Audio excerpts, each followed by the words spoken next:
এই বডিটার, এই মানুষটার দাম খোদার কাছে কম না বেশি? জোরে আওয়াজ দিয়ে বলুন, কম না বেশি? কত বেশি? সাজদাতুন ওয়াহিদাতুন খায়রুম মিনাদ দুনিয়া ওয়া মা ফিহা। ওয়ান সাজদা বেটার দেন দুনিয়া এন্ড অল থিংস অফ দুনিয়া। দুনিয়ার মধ্যে যা আছে সব যদি এক পাল্লায় দেয়া যায়, আর মুমিনের একটা সাজদা যদি এক পাল্লায় রাখা যায়, মুমিনের সাজদার পাল্লা খোদার দরবারে ভারী। এত আমাদের সাজদার পাওয়া, এত মর্যাদা। কথা একটা মনে পড়লো আমার, ইমাম গাজালি রহমাতুল্লাহি আলাইহি, উনি তার এক কিতাবের ভিতরে লেখেন যে একদিন রাত্রিতে আমি বর্তমান ফিলিস্তিনের বাইতুল মুকাদ্দাস জেরুজালেমের মসজিদের মধ্যে ইবাদত বন্দেগী করতে করতে ঘুমিয়ে পড়েছি। ইমাম গাজালি বলেন, আমি ঘুমন্ত অবস্থায় স্বপ্নে দেখি আমার একটা মাহফিল, যে মাহফিলের লোক সংখ্যা বর্ণনা করেছেন তিনি তার কিতাবে, আদম থেকে নিয়ে কিয়ামত পর্যন্ত যত মানুষ দুনিয়াতে আসবে সব মানুষগুলো ওই মাহফিলের মধ্যে বসা। ঠিক একখানি হাদিসের টুকরাও পেশ করেছি। আল্লাহ পাক রব্বুল আলামিন যদি তৌফিক দান করেন, অত্যন্ত সংক্ষিপ্ত পরিসরে কয়েকটি কথা আরজ করতে ইচ্ছা পোষণ করি।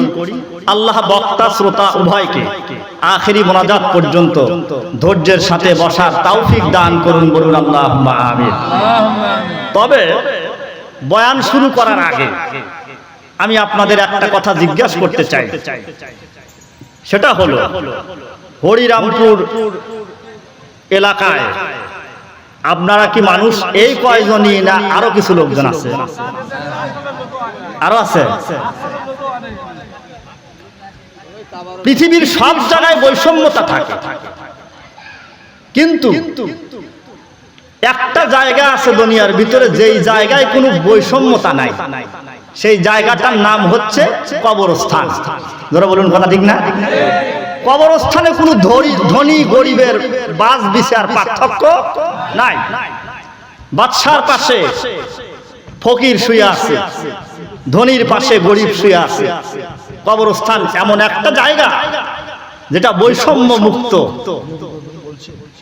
আমি এক মিনিটে অনুরোধ করব, এখনো যারা বাইরে আছেন, কবরস্থানের জালসা, পৃথিবীতে একজন মানুষও এমন নাই যেই লোকটা মউতকে অস্বীকার করতে পারে। আছে কি কথা? যেই লোকটা আল্লাহকে বিশ্বাস করে না, নাস্তিক, ও বলে দেয়ার ইজ নো গড, আল্লাহ বলতে কিছু নাই, কিন্তু তাকে যদি আপনি কানে কানে জিজ্ঞাসা করেন যে ভাই মউত বিশ্বাস করো, তখন কি বলবে কোন তো দেখি? আল্লাহকে বিশ্বাস না করলেও সে মউতকে বিশ্বাস করে। এজন্য কবরস্থানের জালসা যারা এখনো গড়িমসি করছেন, আসেন নাই, আপনি কবরস্থানের জালসায় আজকে না আসলেন তাতে কোনো সমস্যা নাই, তবে একদিন আসতে হবে। কবরস্থানে একদিন আসতে হবে। ওই দিন আপনার অনিচ্ছা সত্ত্বেও পালকিতে বহন করে হলেও আপনাকে কবরস্থানে নিয়ে আসা হবে। এর চাইতে সহজ ভাষা আমার কাছে আর বোঝানোর নাই। এজন্য আমি এক মিনিটে এই কথাটা, মাইকের আওয়াজ যতদূর পর্যন্ত যাচ্ছে কর্ণকুহুরে পৌঁছে দিলাম। আল্লাহ পাক বাইরের ভাইদেরকেও সহি বুঝ দান করেন, বলুন আল্লাহুম্মা আমিন। সম্মানিত উপস্থিতি, আপনারা আমার ভাষা ক্লিয়ার বুঝতেছেন কিনা আমি জানি না। আলহামদুলিল্লাহ, কবরস্থানের এই প্রোগ্রামে আমরা বসেছি। আমরা সবাই কবরের যাত্রী। দুনিয়ার সব মানুষ জানে আল্লাহ পাক রব্বুল আলামিন মানুষের যেখানে যার কবর হবে ওখানকার কিছু মাটি মিক্স দিয়ে আল্লাহ পাক মানুষ সৃষ্টি করেছেন। যেহেতু কবরের মাটির সাথে আমাদের শরীরের একটা সম্পর্ক আছে, এজন্য কবরকে ভুলে যাওয়ার কোনো কায়দা নাই। আর ওই কবরে যাওয়ার সাথে সাথে কয়টা প্রশ্ন যেন করা হবে দেখি? জোরে আওয়াজ দিয়ে বলুন, কয়? 1 2 3। তিনটি প্রশ্ন কবরের জগতে। তিনটি প্রশ্নই ঈমান সম্বলিত প্রশ্ন। এই তিন প্রশ্নের মধ্যে নামাজ, রোজা, হজ, যাকাত এগুলোর কথা নাই। দেখেন, কবরের 1 নম্বর প্রশ্ন, মার রব্বুকা, অর্থাৎ তোমার রব কে? এটা ঈমানের প্রশ্ন। 2 নম্বর প্রশ্ন, আমা দীনুকা, তোমার দ্বীন কি? 3 নম্বর প্রশ্ন, ওমান নাবিয়ুকা, অথবা মান হাযার রাজুল আল্লাযী বুইসা ফীকুম, তোমার নবী কে? রব কে, দ্বীন কি, নবীকে? এই তিনটি প্রশ্ন কবরের জগতে আমাদেরকে করা হবে। এই তিনটি প্রশ্নই ঈমান সম্বলিত প্রশ্ন। এজন্য কবরে যাওয়ার আগে ঈমানটা পরিপূর্ণ করার প্রয়োজনীয়তা আছে না নাই? আছে। ধরে বলুন, আছে না নাই? নামাজের রোকন আছে, ভিতরের বাইরের ফরজ আছে, ঈমানেরও রোকন আছে। ঈমানের রোকন হলো দুইটা। কয়টা? এই দুই রোকন যতক্ষণ পর্যন্ত আমরা পরিপূর্ণ করতে না পারবো ততক্ষণ পর্যন্ত পরিপূর্ণ ঈমানদারও হতে পারবো না। আর পরিপূর্ণ ঈমানদার না হয় যদি কবরে যাওয়া যায়, দুঃখের সীমা থাকবে না আমাদের। ঈমানের রোকন দুইটা। এক নম্বর ঈমানের রোকনের নাম হচ্ছে আত-তাযীমু লিআমরিল্লাহ। আল্লাহ পাক রব্বুল আলামিনের সমস্ত হুকুম আহকামগুলোকে মেনে চলা, এটার কদর করা এক নম্বর ঈমানের রোকন। আর দুই নম্বর ঈমানের রোকন হচ্ছে আত-তাখদীমু লিখালকিল্লাহ। আল্লাহর মাখলুককে পরিচালনা করা, মাখলুকের সেবা করা। এই দুটি হচ্ছে ঈমানের রোকন। এই দুটি রোকনই আমাদের পরিপূর্ণ করতে হবে। ভাই, কথাগুলো খুব দিলের কান দিয়ে বোঝার চেষ্টা করবেন, তাহলে সামনের কথাগুলো বুঝতে সুবিধা হবে আমাদের। আল্লাহ পাক রব্বুল আলামিন ঈমানের এই দুটি রোকন রেখেছেন। এক নম্বর আল্লাহ পাকের হুকুম আমল করা, দুই নম্বর মাখলুককে পরিচালনা করা, পৃথিবীবাসীকে পরিচালনা করা। আল্লাহর হুকুম যদি আমরা আমল না করি, যদি না মানি, তাহলে আমি যেমন পরিপূর্ণ ঈমানদার নই, আবার আল্লাহর হুকুমের সাথে সাথে যদি মাখলুকের খেদমত না করি, আমার ঈমান পরিপূর্ণ নয়। একজন মানুষ 24টি ঘন্টা মসজিদের ভিতরে জিকির আজকার ইবাদতে কাটিয়ে দেয়, বাইরে কি হচ্ছে না হচ্ছে জনগণের খবর নেয় না। এই লোকটা অর্ধেক ঈমান কেবল হাসিল করছে। কথা বোঝেন নাই? আবার একজন মানুষ রাজনীতি ইত্যাদি জনগণের খেদমত করতে করতে নামাজের সময় পায় নাই, সেও পরিপূর্ণতা লাভ করতে পারে নাই। এজন্য ঈমানের দুটি রোকনের কথা কিতাবে উল্লেখ আছে, আল্লাহর হুকুম, মাখলুকের খেদমত। কেন আল্লাহ পাক রব্বুল আলামিন এই দুটি রোকন আমাদেরকে দান করেছেন? পৃথিবীর মানুষ, পৃথিবীর মধ্যে যত সৃষ্টি আল্লাহ পাকের আছে, সমস্ত সৃষ্টির মধ্যে সর্বশ্রেষ্ঠ কে? একটু বলুন তো আওয়াজ করে সবাই, আর একটু জোরে সোরে আওয়াজ করে বলুন। মানুষ। সর্বশ্রেষ্ঠ আল্লাহ পাকের সৃষ্টি হলো মানুষ। মানুষ এত শ্রেষ্ঠ কেন? কারণ পৃথিবীতে যা আমরা দু চোখে দেখি তা একজন মানুষের 1.25 গজ বডির মধ্যে আছে। আপনি বলবেন, হুজুর পৃথিবীতে আমরা পাহাড় দেখি, হিমালয় পর্বত সহ উহুদ, বদর প্রান্তরে বড় বড় পাহাড় গোটা পৃথিবী ছড়িয়ে ছিটিয়ে রয়েছে, কই মানুষের শরীরের মধ্যে তো পাহাড় কোনোদিন দেখলাম না। আর আপনি বললেন যে দুনিয়াতে যা আছে মানুষের বডির মধ্যে তা আছে। দুনিয়ার মধ্যে যেমন আছে পাহাড়, মানুষের শরীরের মধ্যে 206 খানা হাড় আছে। এই হাড়গুলো এক একটা মানুষের শরীরের জন্য পাহাড়। বলুন সুবহানাল্লাহ। আপনি যদি প্রশ্ন করেন, জমিনের ভিতরে আমরা পদ্মা, মেঘনা, যমুনা, ব্রহ্মপুত্র ইত্যাদি নদী দেখি, মানুষের শরীরের মধ্যে তো কোনোদিন নদী দেখলাম না। আমি বলবো না, মানুষের শরীরের ভিতরে নদী আছে। দুনিয়ার নদীর পানি কোথাও নদীর পানি হয় মিষ্টি, আবার কোন নদীর পানি হয় তিক্ত, তিতা, লবণাক্ত। মানুষের শরীরের ভিতরেও আল্লাহ পাক নদী প্রবাহিত করেছেন। কোন নদীর পানি মিষ্টি, কোন নদীর পানি তিতা। মানুষের জিহ্বার ভিতরে আল্লাহ পাক রব্বুল আলামিন যেই পানিটা মুখের লালা দান করেছেন, এটা হচ্ছে মিষ্টি পানির ঝর্ণা। মুখের লালা যদি আল্লাহ পাক তিতা দান করতেন, তিক্ত হতো, মানুষ খাদ্য খাওয়ার পরে এটা হজম করতে পারত না। এজন্য মিষ্টি পানির ঝর্ণা মানুষের জিহ্বায় আল্লাহ পাক প্রবাহিত করেছেন, এবং কত কোটি ডলার খরচ করে মানুষের জিহ্বাটা আল্লাহ পাক সৃষ্টি করেছেন। দুনিয়ার কোন মানুষ এ পর্যন্ত অঙ্ক করে হিসাব বের করতে পারে নাই। লবণ দিলে জিহ্বা অন্ধকারেও বোঝে, কথা ঠিক না? মিষ্টি যদি দেয়া যায় অন্ধকারে তাও বোঝে, ঝাল দিলেও বোঝে, টক যদি জিহ্বার উপরে পড়ে তাও বোঝে। শরীরের জন্য কোনটা অনুপকারী জিহ্বা এটা খ্যাক করে ফেলে দেয়, ভিতরে নিতেও চায় না। জোরে বলেন, কথা ঠিক না? ঠিক। মানুষের চোখের ভিতর থেকে যে পানিটা বের হয়, পিছনের ভাইরা একটু বলুন তো, এই পানিটা মিঠা না তিতা? কথা পায়। হ্যাঁ, চোখের ভিতর থেকে যে পানিটা বের হয় এটা তিতা, লবণাক্ত ঝর্ণা, লবণাক্ত নদী আল্লাহ পাক চোখের মধ্যে প্রবাহমান করে দিয়েছেন।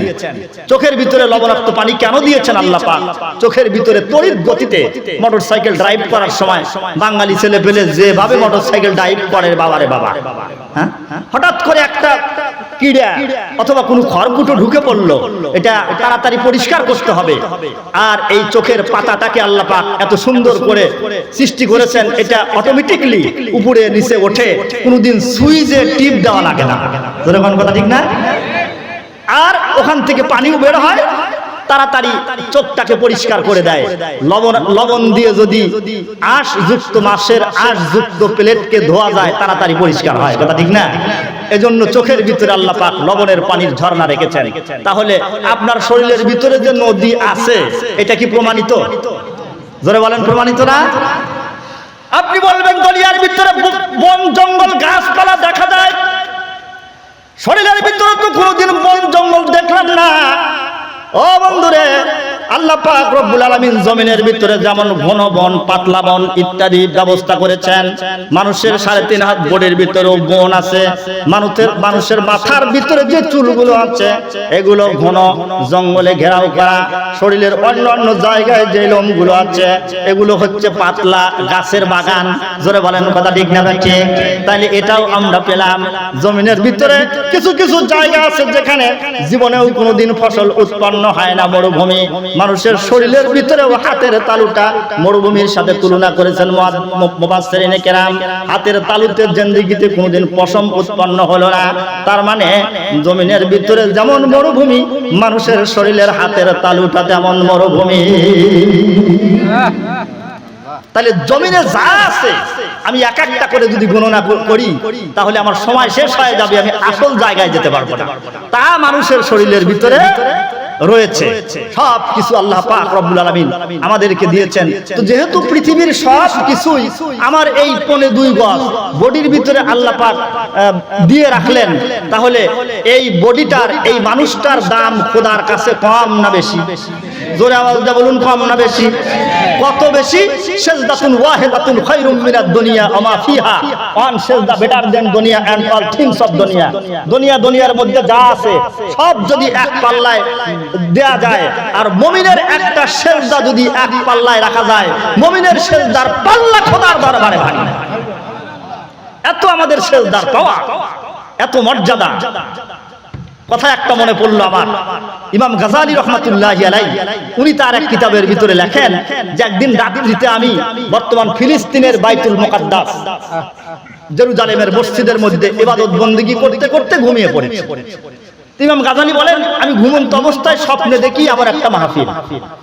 যে মাহফিলের লোক সংখ্যা বর্ণনা করেছেন তিনি তার কিতাবে, আদম থেকে নিয়ে কিয়ামত পর্যন্ত যত মানুষ দুনিয়াতে আসবে, সব মানুষগুলো ওই মাহফিলের মধ্যে বসা। জোরে সোরে বললেন না সুবহানাল্লাহ?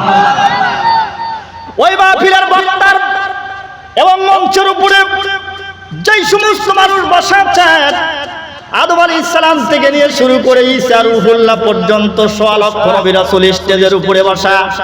ইমাম গাজালি বলেন, আমি শ্রোতা সেজে মাহফিলের মঞ্চের সামনে বসে বসে বয়ান শুনতেছিলাম স্বপ্নের ভিতরে। ইমাম গাজালি রাহমাতুল্লাহ আলাইহি বলেন, হঠাৎ করে আমি লক্ষ্য করে দেখলাম সভাপতির আসনের মধ্যে একজন মানুষ বসা আছে। আকাশের মধ্যে চন্দ্র উঠলে তার মধ্যে কতগুলো কালো কালো কলঙ্কের দাগ দেখা যায়। সূর্য উঠলে অনেক সময় সূর্য মেঘের আড়াল হয়ে যায়, সূর্যকে কালো মেঘ এসে ঢেকে ফেলে। কিন্তু আল্লাহর বান্দার চেহারার দিকে তাকাইলাম, আল্লাহর বান্দার চেহারার ভিতরে কোন ধরনের কলঙ্কের লেশ মাত্র নাই। ইমাম গাজালি বলেন, আমার কৌতূহলে মনটা ভরে গেল। আমি আমার এক পাশের বন্ধুকে কৌতূহল নিয়ে জিজ্ঞাসা করলাম, বন্ধুরে, ওই যে সভাপতির আসনের মধ্যে একজন মানুষকে বসা থাকতে দেখা যায়, অনুগ্রহপূর্বক ওই লোকটার পরিচয়খানা কি আমাকে একটু দেবেন? ওই লোকটার পরিচয়খানা কি? আল্লাহর বান্দা পরিচয় করিয়ে দিতে গিয়ে বললেন, চেনো না? উনি হলেন আখিরি জামানার পয়গম্বর মুহাম্মাদুর রাসূলুল্লাহ।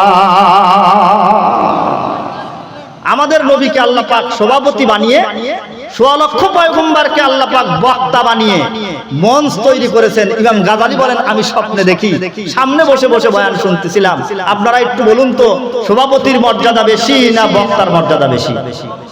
জোরে আওয়াজ দিয়ে কন না। এখন সভাপতি সাহেব যদি আমাকে বলে যে হুজুর আপনার স্টপ ইউর লেকচার, বক্তৃতা বন্ধ করে দেন, আমি বাধ্য। ধরে বলেন কথা ঠিক না ঠিক? আর বিগত দিনে তো সভাপতি লাগিয়ে নাই, এমনি এমনি এক ছাতা সামনে দাঁড়া বলতো যে হুজুর আওয়াজ করেন না, আপনার এই আওয়াজ ভালো লাগতেছে না। মাইক কেটে টেনে নেয় নাই, বাংলাদেশে আপনাদের এলাকায় মনে হয় নাই, তাই নাই? মাইক কেড়ে নিয়েছে আমাদের সামনে থেকে। আমি আজকে একটু ওই ভদ্রলোকদেরকে বলতে চাই যে আজকে একটু আসেন তো দেখি মাইক কেড়ে নেওয়ার কত বড় সাহস আপনারা। ধরে বলেন কথা ঠিক না? আমার ভাইরা, আমার ইমাম গাজালি রাহমাতুল্লাহ আলাইহি তার কিতাবের ভিতরে লেখেন, আমাদের নবী মুহাম্মদুর রাসূলুল্লাহ সাল্লাল্লাহু আলাইহি ওয়াসাল্লামকে সভাপতি আল্লাহ পাক রব্বুল আলামিন বানাইছেন। সভাপতি হিসাবে আল্লাহর পয়গম্বরের চেহারাটাকে আমি প্রাণ ভরে দেখতেছিলাম। এইবার নবীজি ঘোষণা করলেন, এখন আপনাদের সামনে বক্তব্য পেশ করবেন বনি ইসরাইল বংশের জালিলুল কদর পয়গম্বর হযরত মুসা আলাইহিস সালাম। মুসা আলাইহিস সালাম স্টেজে আসলেন, এসেই বললেন, আজকে বক্তৃতা দেওয়ার তেমন কিছু আমার নাই, তবে সভাপতি বরাবর একখানা প্রশ্ন আমি করতে চাই। মুসা আলাইহিস সালাম প্রশ্ন করলেন আমাদের নবীকে, সভাপতিকে প্রশ্ন করলেন। প্রশ্নের ভিতরে বলতেছেন, আপনি বলে থাকেন আখিরি জামানার পয়গম্বরের উম্মতের এত দাম, আখিরি জামানার নবীর উম্মত যারা হবে তাদের এত মর্যাদা। 3.5 হাত বডির ভিতরে গোটা পৃথিবীর সমস্ত সৃষ্টি আল্লাহ পাক রব্বুল আলামিন লুকিয়ে রেখেছেন। তার শরীরের ভিতরে আছে মরুভূমি, তার শরীরের ভিতরে আছে পাহাড় পর্বত, তার শরীরের ভিতরে আছে খাল বিল নদ নদী বন বনানী ইত্যাদি। এত মর্যাদা আপনার উম্মতের, আখিরি জামানার নবীর উম্মতের। তাদের সেজদার পাওয়ার নাকি সুবহান রাব্বিয়াল আলা 3 বার কইলি হয়ে যায়। আর আল্লাহর কাছে গোটা পৃথিবীর চাইতে একটা কবুলিয়ত সেজদার দাম বেশি। আপনার উম্মতের মর্যাদা কিভাবে এত হলো, আজকে গোটা পৃথিবীর মানুষের সামনে তা প্রমাণ করে আমাকে দেখাতে হবে। সুবহানাল্লাহ, জোরে সরে আওয়াজ দিয়ে বলেন সুবহানাল্লাহ। আমার সভাপতি কে যেন? মুহাম্মদ। পিছনের বাইরে কোন সভাপতি কে? হ্যাঁ, হযরত মুহাম্মদ সাল্লাল্লাহু আলাইহি ওয়াসাল্লাম। আমার নবীকে যখন প্রশ্ন করলেন মুসা আলাইহিস সালাম, আমাদের নবী বললেন যে তাহলে পয়গম্বর মুসা, আপনি আমার মুখের কথা বিশ্বাস নাও করতে পারেন, অতএব এই মাহফিলের ভিতরে আপনার উম্মত আছে, আমার উম্মত আছে। পৃথিবীর সব মানুষ যেখানে বসা ওখানে আমরাও ছিলাম। তো আমার উম্মতের ভিতর থেকে যাকে আপনার পছন্দ হয় তার সাথে একটু 5 মিনিট ডায়লগ, কথোপকথন, একটু কথাবার্তা বলে আসেন, তাই আপনি বুঝতে পারবেন আমার উম্মতের দাম বেশি নাকি আপনার দাম বেশি। সুবহানাল্লাহ বলবেন না জোরে সরে? গাছ তোমার নাম কি? ফলে পরিচয়, কথা ঠিক না? মুসা আলাইহিস সালাম মাহফিলের ভিতরে নেমে পড়লেন। ইমাম গাজালি বলেন, আপনারা সুবহানাল্লাহর জন্য প্রস্তুত থাকবেন। ইমাম গাজালি বলেন, মুসা আলাইহিস সালাম আস্তে আস্তে আমার কাছে এসে হাজির হয়ে গেছে। ইমাম গাজালি তার কিতাবের ভিতরে লেখেন, আল্লাহর কালিম মুসা এসে প্রশ্ন করলেন, মা ইসমুক, হোয়াটস ইওর নেম, তোমার নাম কি? ইমাম গাজালি বলেন, ইসমি গাজালি, মোহাম্মদ গাজালি, আমার নাম গাজালি, আমার বাবার নাম অমক, তার বাবার নাম অমক, তার বাবার নাম অমক, তার বাবার নাম অমক, বলতে বলতে আদম পর্যন্ত ঠেকায়া দিছে। আমরা তো আমাদের নবীর নাম বাবার নাম জিজ্ঞাসা করলে পারি না, কথা ঠিক না? বলুন তো আমাদের নবীর নাম কি? নবীর আব্বার নাম, তার বাপের নাম, তার বাপের নাম হাশেম, তার বাপের নাম, তার বাপের নাম তাই না? আমরা 4 পর্যন্ত পারি, কয় পর্যন্ত? 4 কুরসি পর্যন্ত আমরা পারি, তাই না? মুহাম্মদ বিন আব্দুল্লাহ বিন আব্দুল মুত্তালিব বিন হাশেম বিন আব্দুল মুনাফ বিন কুসাই বিন কেলাব বিন মুররা বিন কাব বিন লুয়াই বিন ফিহির বিন গালেক বিন মাউর বিন নজর বিন কেনানা বিন খুজাইমা বিন মুদ্রিকা বিন ইলিয়াস বিন মুজার বিন নেজার বিন মাআদ বিন আদনান বিন ওয়াদ বিন মুকাব্বিম বিন ইয়ারাব বিন ইয়াসরাব বিন কাইদার বিন ইসমাইল বিন ইব্রাহিম আলাইহিস সালাতু ওয়াস সালাম। সুবহানাল্লাহ, 30 জন বলছি। কয়জন?